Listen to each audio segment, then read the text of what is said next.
Bueno, jóvenes, bienvenidos a esta tercera semana de trabajo. Antes de empezar con la explicación, quiero hacerles algunos comentarios. Primero, no me están llegando los trabajos de todos, y si digo de todos porque es importante que todos se entreguen, ya que todas las actividades que se les están planteando por semana tienen una ponderación que al final pues va a sumar su calificación de la unidad. Agradezco mucho a aquellos que me están mandando sus trabajos por semana, los voy revisando y sí les pido que esta semana se pongan todos al corriente, porque posterior no les voy a recibir actividades atrasadas, ¿sí? Veo que no todos responden, no todos comentan, entonces sí les pido que si hay alguna situación en particular, me la comenten y sin ningún problema le damos la mejor solución. Pero sí les pido que por favor estén atentos, se les ha estado compartiendo la información y las actividades y también se les ha dado la apertura a expresar sus dudas, si lo quieren hacer de manera privada, en un chat personal, no hay ningún problema, pero sí les pido por favor que la participación a la hora de entregar sus actividades pues se regularice esta semana, que ya es la semana 3 de actividades.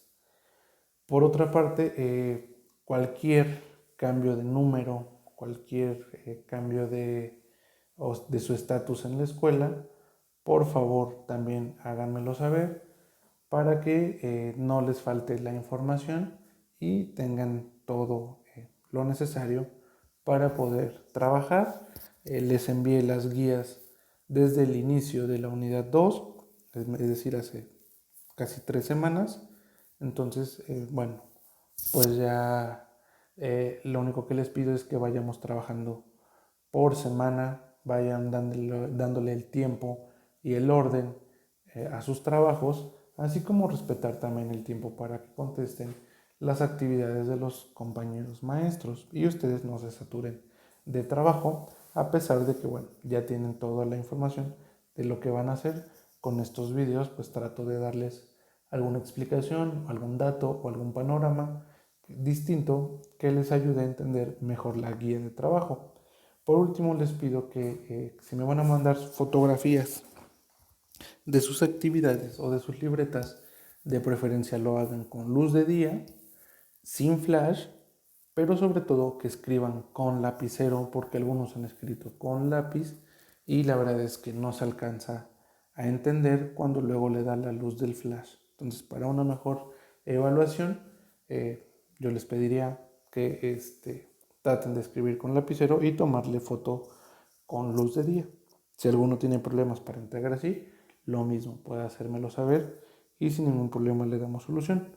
Pero bueno, ya entrados en actividades de la semana 3, es muy sencillo. Vamos a escuchar un podcast de divulgación científica. ¿Qué es un podcast? Para quien no lo sepa, bueno, pues un podcast puede ser de cualquier tema. Si ustedes entran a YouTube o a cualquier plataforma de audio, normalmente es un podcast, es un audio, ahora ya se acompaña con video, pero es un panelista uno o varios panelistas hablando de un tema en específico. Les repito, puede ser de cualquier tema. En este caso vamos a ver un podcast de divulgación científica, pero para ponerlos en contexto, en el link que vamos a entrar, son dos periodistas o dos o tres periodistas de España, que son del periódico El País, hablando sobre el inicio de la pandemia por COVID-19 y cómo repercutió en distintos rubros. Este podcast se publicó en el mes de marzo. Aquí en la guía tiene un link, pero creo que tiene una falla. Entonces, en el chat de WhatsApp, acompañado de este video, les voy a compartir el video que deberán de ver para que ya no lo estén buscando. De todas maneras, aquí está, es este. Este es un piso en el barrio de Malasaña. Como casi todo el periódico, nos estamos acostumbrando a teletrabajar.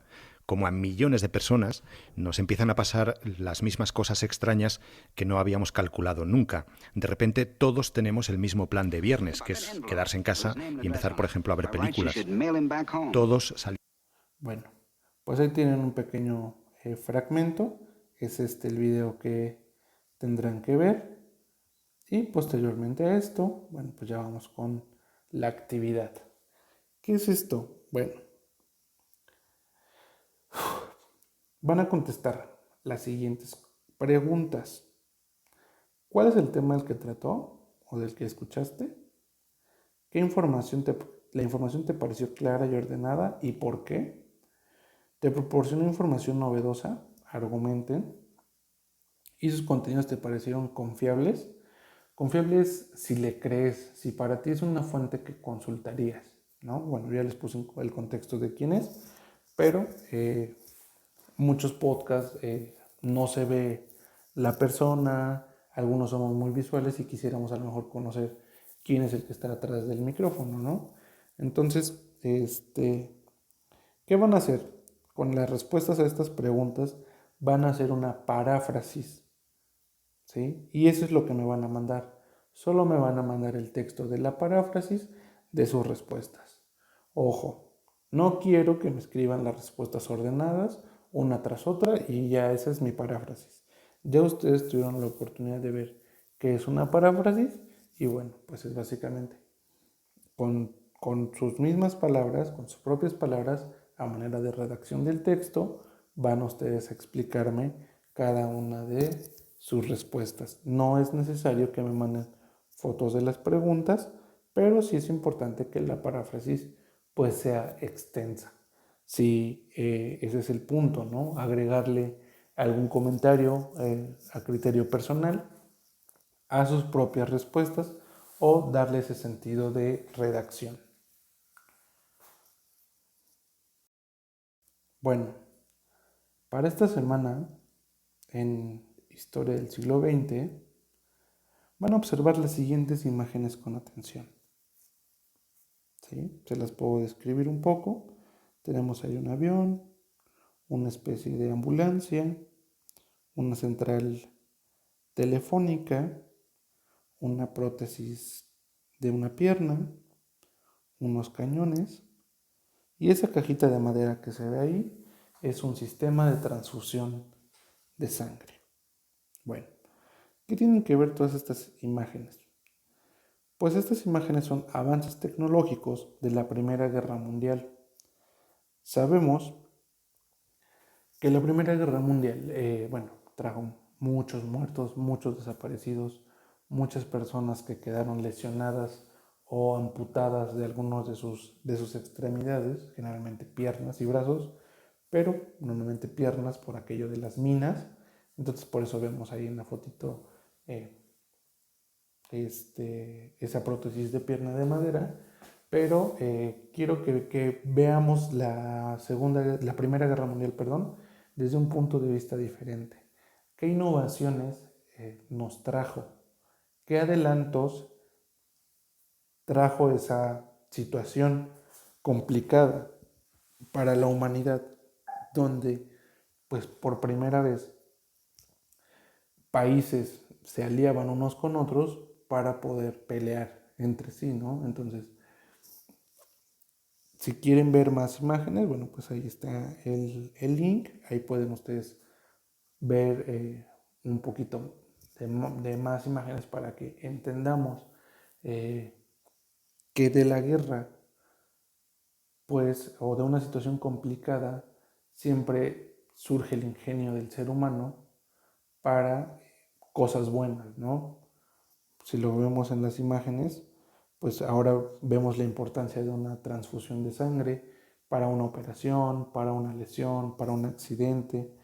La ambulancia, no se tenía ese concepto de ambulancia como tal, hoy lo vemos pues muy normal, pero en ese momento fue cuando pues se vio la necesidad de tener una unidad móvil que pudiera atender a los soldados, pues ya sea en el lugar o estabilizarlos para llevarlos a un hospital o a un campamento, a una base donde los pudieran atender.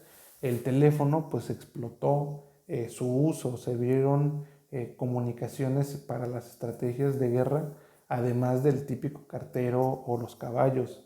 Era muy común que en las trincheras o en los bandos de los diferentes ejércitos se mandaran comunicación mediante cartas o telégrafos, pero había unos motociclistas que llevaban los mensajes de una trinchera a la otra sobre cuál iba a ser la estrategia de guerra. Hoy consideramos que es muy fácil pues tener un radio, tener un teléfono y marcar y decir, oye, haz esto, haz lo otro, pero pues en ese momento tenían que innovar, tenían que ver qué tenían a su alcance para poder solucionar sus problemas. En cuanto a las prótesis, pues podemos apreciar que este tiene pues elementos de madera, de latón, algunos elementos de cuero para mayor comodidad. Y bueno, pues esta era como una de las piernas bonitas, ¿no? Algunas pues ni siquiera se podían flexionar. Hoy en día tenemos este tipo de objetos que son de materiales muy parecidos a la piel, que pues ciertamente a veces no se alcanzan a distinguir a la persona que las usa, sí tiene alguna complejidad caminar con ellas, pero pues han avanzado muchísimo. ¿Qué teníamos antes de esto? Bueno, pues a manera de caricatura, las típicas patas de palo de los piratas, ¿no? Vemos que aquí estas prótesis ya tienen una articulación. Pero bueno, una vez que observaron esas imágenes y que pudieron entrar a ese link para poder ver más avances científicos de la Primera Guerra Mundial, bueno, pues les voy a pedir que contesten las siguientes preguntas. ¿Cuáles fueron los avances científicos y tecnológicos que surgieron durante este conflicto? B. ¿Qué consecuencias tuvo la utilización de la tecnología en las acciones bélicas, es decir, las acciones de guerra? Y C. ¿Qué impacto tuvieron los avances tecnológicos en la Primera Guerra Mundial?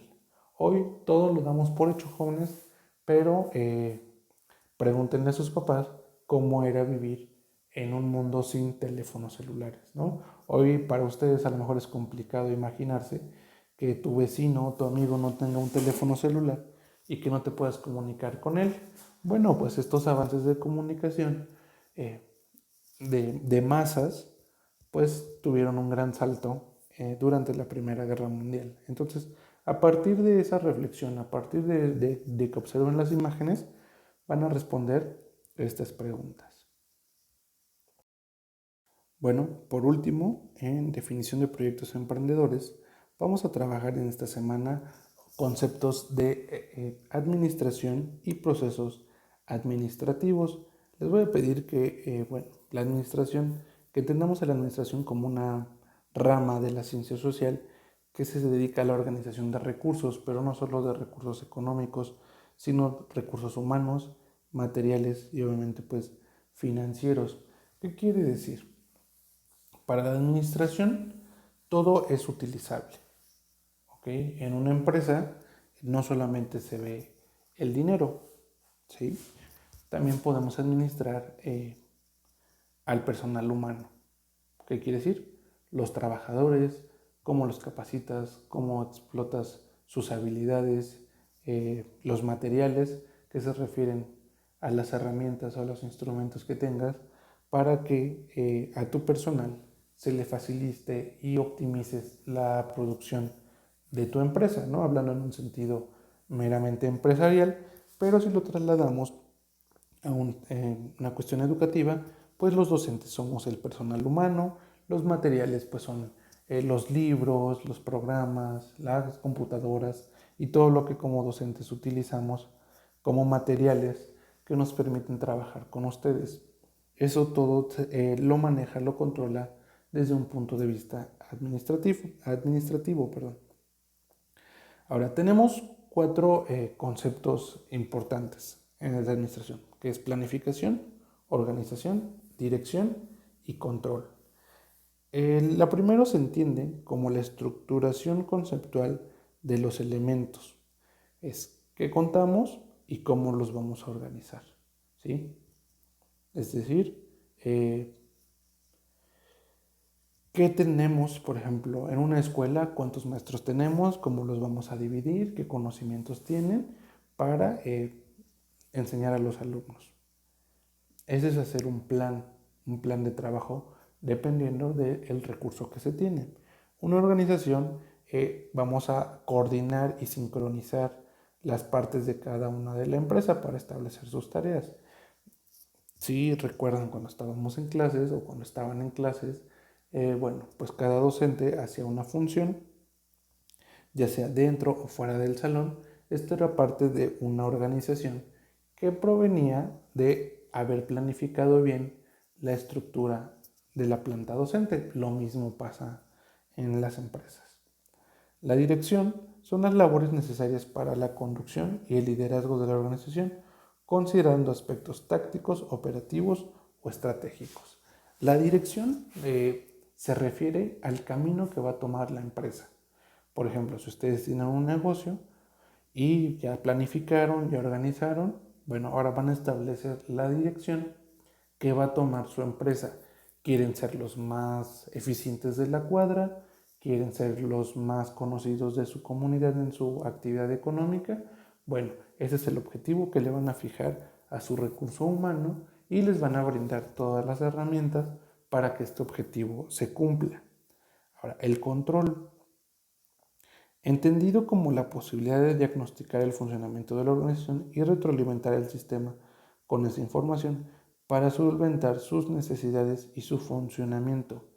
¿Qué quiere decir el control? Bueno, pues que tenemos que tener conocimiento del manejo de toda nuestra organización, de toda nuestra empresa.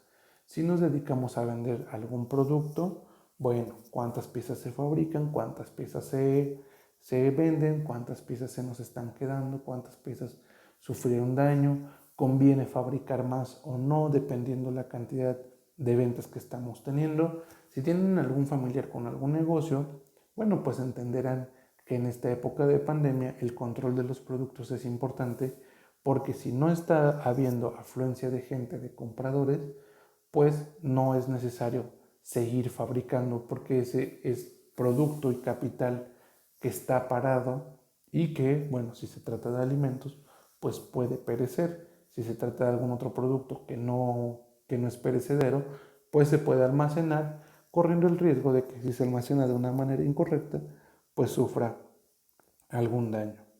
Bueno, en el proceso administrativo es un conjunto de etapas planificadas cuya finalidad es conseguir los objetivos de la empresa u organización. Aquí vemos que ya tienen un poquito de más sentido empresarial, los mismos conceptos de los que les estoy hablando. Entonces, para que los lean un poco a mayor conciencia, ¿no? Pero bueno, planificación trata de programar las tareas que va a realizar cada quien. La organización es la idea, es ver quién se encargará de cada tarea y en qué orden. La dirección es respaldar e intervenir ante cualquier conflicto que se presente en la consecución. La dirección es un concepto muy que se puede entender de mala manera, porque muchos dicen, no, la dirección soy yo, pero la dirección, les repito, no es quién es el jefe, no es quién es el director, ese concepto ahorita no es, la dirección es qué camino va a tomar nuestra empresa, cuál es el objetivo que vamos a seguir. Y el control, bueno, pues es el seguimiento de las métricas confiables que permitan supervisar que se conseguirán los objetivos más grandes. Ya repito, si nuestra empresa se encarga de vender cierto producto, el control nos va a permitir saber si es tiempo de fabricar más, fabricar menos, vender en específico qué producto de acuerdo a la temporada y bueno, pues esto nos lo da el control. No a veces es fabricar por fabricar. Si se tuviera un mejor control, tenemos una mayor optimización de los recursos materiales y menos horas de trabajo en vano de recurso humano. Bueno, lo que les presento aquí es una bitácora de ingresos y egresos. Para entender el funcionamiento de los procesos administrativos, desde una perspectiva económica, vas a planificar, organizar, dirigir y controlar tus finanzas las próximas 2 semanas. Para esto ocuparás una bitácora de ingresos y egresos. Por ejemplo, sabemos que bueno, aquí yo les doy un ejemplo que puedes copiar a tu libreta y ahí llevar tu registro o bien ponerlo en una hoja de Excel. Lo importante es que reportes la mayor cantidad de ingresos y egresos utilizando los 4 conceptos del proceso administrativo. A ver, tenemos ya una actividad, si no mal recuerdo, que es que ustedes están ahorrando para comprar un producto, ¿sí? Pero esa es una actividad alterna. En esta, ustedes van a establecer esta tablita en su libreta o en una hoja de Excel, lo que tengan a la mano, y la van a dividir así: fecha, categoría, ingreso, egreso y total. Ok, supongamos que a ustedes pues les llega una beca o les llega un apoyo o su papá o su mamá o de su trabajo les paga. Bueno, vamos a poner en ingresos cuánto les pagaron, cuánto les dieron su papá, cuánto les dieron de beca y lo van a poner en la tablita de ingresos. Si tienen que hacer algún gasto, ya sea una recarga de celular, una recarga de internet, comprar libretas, comprarse un jugo, un refresco, un dulce, lo que ustedes, o aportar a su casa, bueno, lo van a poner así, van a poner la fecha, la categoría y en egreso, cuando ustedes gasten en algo, van a poner la cantidad y en el total lo van a ir restando. Si en este transcurso de estas 2 semanas ustedes reciben otro dinero, otro ingreso, lo van a poner en, por ejemplo, salario, sueldo, pago, en sus ingresos, otros 200 pesitos, otros 50 pesitos, lo que les entre, lo van a poner en ingresos y lo van a sumar a su total. Así por 2 semanas para poder ver, tener un control de sus finanzas. Solamente es un ejercicio, les repito, al igual que la actividad anterior, traten de ser lo más apegados a la realidad posible. No es por un interés propio que queréis saber cuánto dinero tienen, se los dejo muy en claro. Solamente es una actividad. Si quieren usar cifras ficticias, bueno, pues traten que sea una actividad lo más real posible. De esto no me van a mandar ahorita su bitácora, sino hasta el término de 2 semanas, que quiere decir esta semana que va a correr a partir del día lunes y la siguiente. Entonces ahí vamos a terminar nuestras 2 semanas. Para esto yo se los voy a recordar ya cuando me tengan que entregar su bitácora de ingresos y egresos, pero eso sí, debe de contemplar por lo menos 2 semanas. Si tienen duda, bueno, pues ya saben que estoy para servirles. Les recuerdo que deben de ponerse al corriente con sus actividades. Si tienen duda, por favor, me pueden escribir sin ningún problema. Gracias.